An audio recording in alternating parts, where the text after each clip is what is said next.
Bueno, la vez pasada concluimos rápidamente este último versículo de la primera parte. Aquí en versículo 11 dice: los cuales también le dijeron: varones Galileos, ¿por qué estáis mirando al cielo?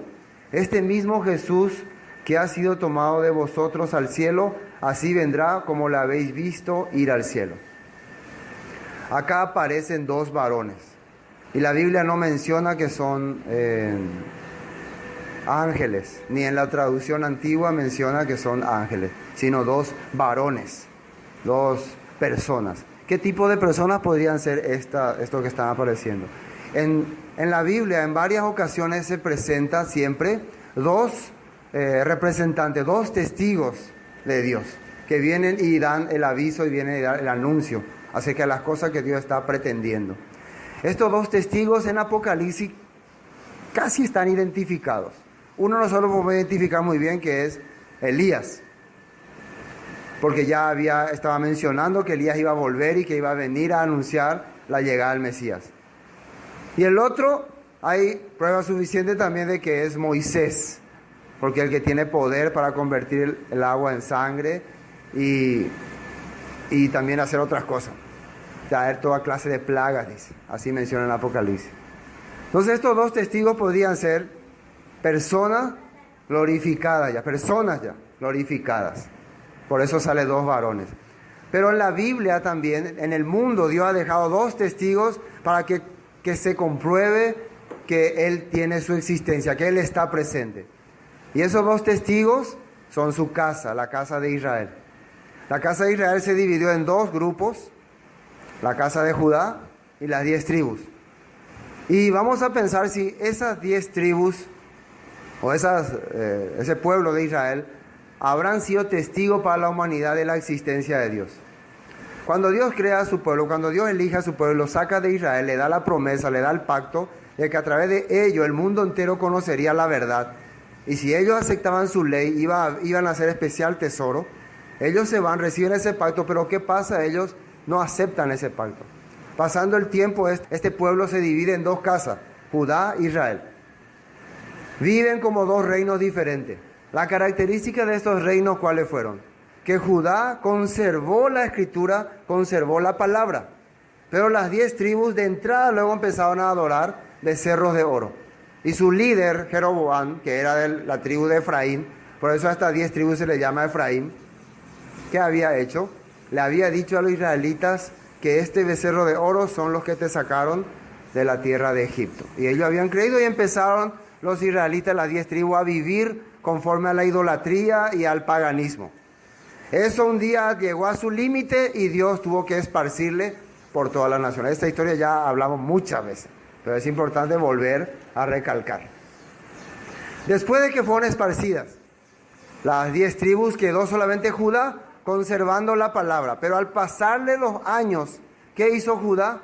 Judá también se fue tras la idolatría, tras los dioses, tras los ídolos, y también un día fue llevado cautivo entre las naciones en Babilonia. Entonces parece que terminó ahí el testimonio de Dios. Pero pasando 70 años, por la oración de un hombre justo que se llamaba Daniel, y la promesa que Dios le había dado a David, de que siempre tendría una lámpara que alumbre, Dios le permitió regresar a los judíos, a un 5%, y así se preservó el pueblo judío. ¿Y qué es lo que el pueblo judío ha preservado? Las palabras, la escritura. Ha mantenido. Entonces, a través de los años y a través de los siglos, el pueblo judío ha sido testigo de la existencia de Dios, ¿no? Varios pueblos, después de los babilonios, vinieron los griegos, los persas, después los griegos, finalmente los romanos. ¿Qué han intentado de hacer? Han intentado de exterminar y de borrar para siempre la memoria del único Dios. Pero el pueblo judío no permitió, a pesar de todas las persecuciones que han recibido. Finalmente, cuando viene el Imperio Romano, destruye Jerusalén y ellos son llevados también, esparcidos por todas partes. ¿Pero qué conservaron los judíos? La escritura. Hasta hoy el pueblo judío conserva la escritura. En el año 70 después de Cristo, el pueblo judío fue dispersado totalmente, su país terminó, su ciudad se cambió de nombre, desapareció el pueblo judío. como territorio, como país, como nación. Durante más de 1500 años no había país que se llame Israel ni tenga un país que se llame Judea. No existía. Si ustedes le preguntaban a una persona en el año 1940 o 43 sobre el país de los judíos, sobre el pueblo judío, le iba a decir, no existe ni un país de los judíos. No hay, no existe. Ni no hay posibilidad de que exista. Porque todos los descendientes de Judá fueron llevados en diferentes naciones y fueron asimilados con esas naciones. Ellos ya eran alemanes, polacos, rusos, ingleses. Ellos ya no eran más judíos. Pero ¿qué es lo que les mantenía a ellos como pueblo todavía? ¿Qué es lo que hacía que ellos sigan siendo pueblo delante de Dios? ¿Qué era?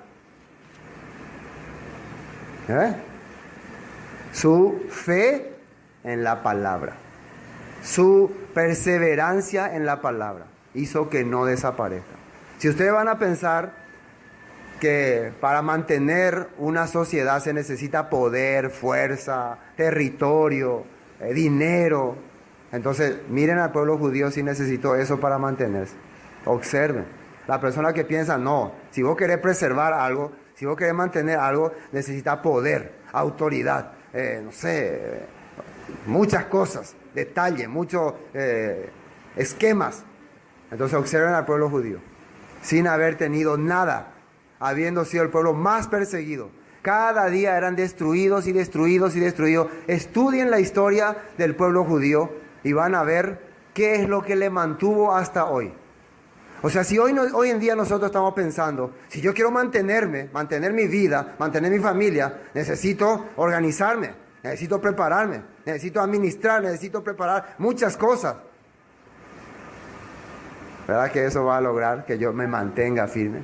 Fíjense en varias personas que han levantado grandes empresas, grandemente, y después un día todo desapareció.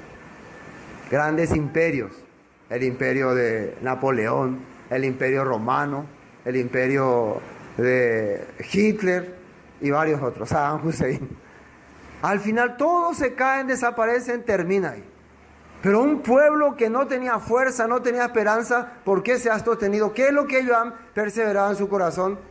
La palabra. Ese es un testigo de Dios en la tierra, de que Dios existe.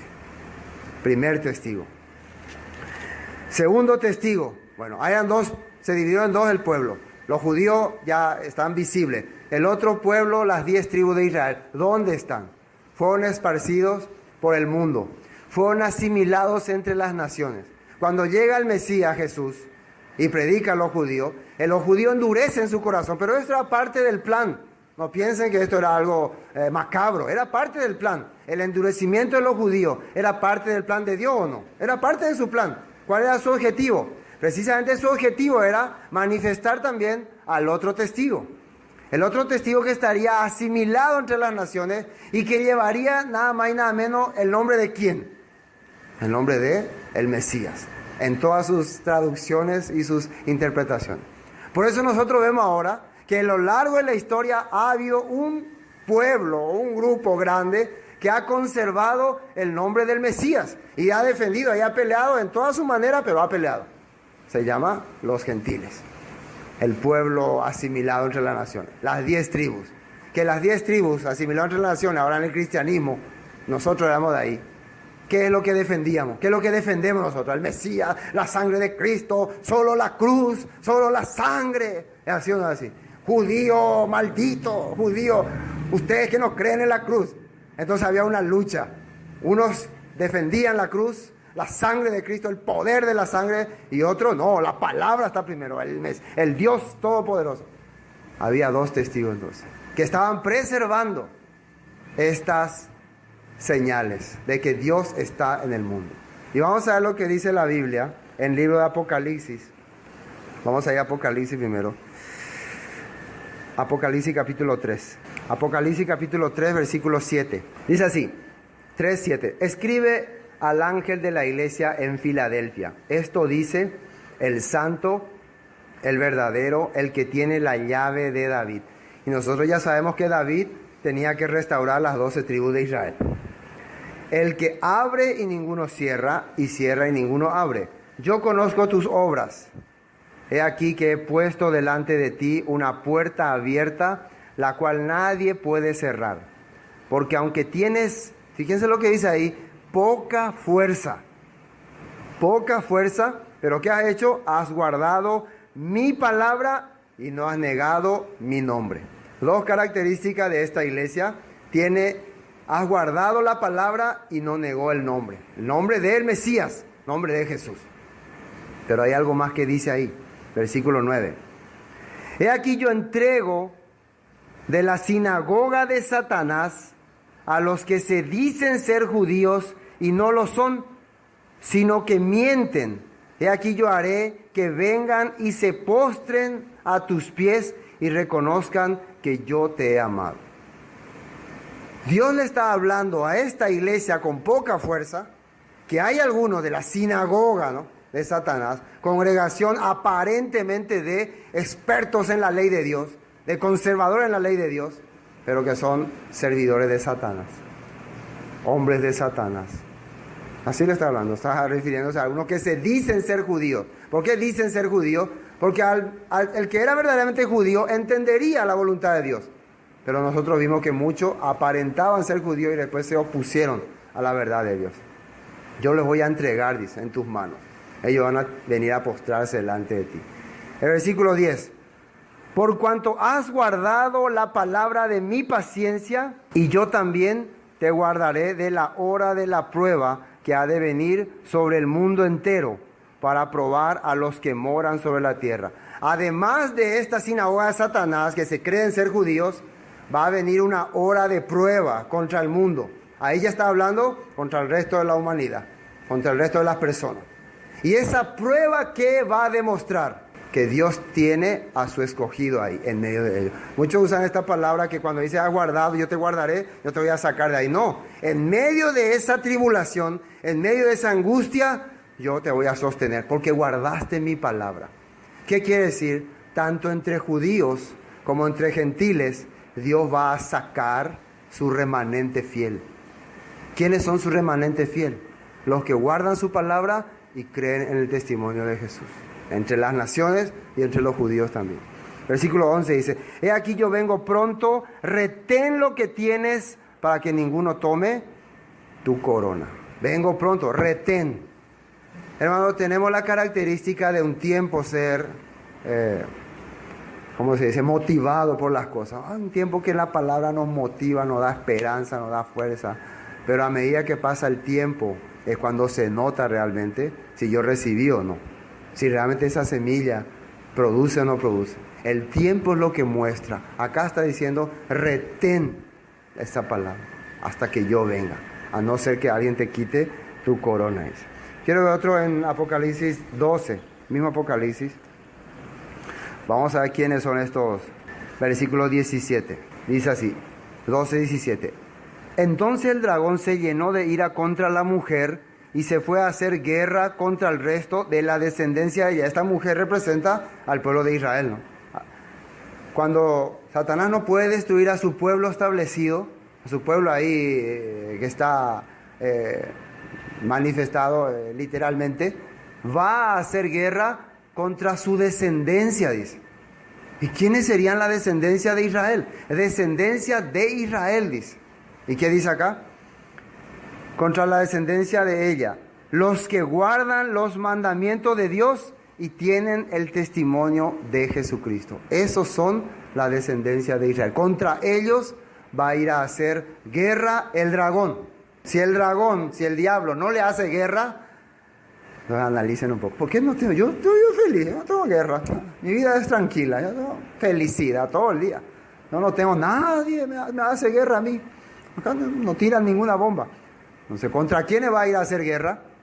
Contra los que guardan el mandamiento. Empiecen a querer guardar los mandamientos de Dios. Empiecen a querer vivir conforme a lo que dice la Biblia. Empiecen a querer caminar conforme al corazón de Dios. Empiecen a realmente manifestar el testimonio de Jesucristo en sus vidas. Y a ver si nos viene la guerra. Ahí sí va a venir la guerra. Una guerra terrible, terrible. Bueno, esto es para manifestar los dos testigos. Vamos a Hechos.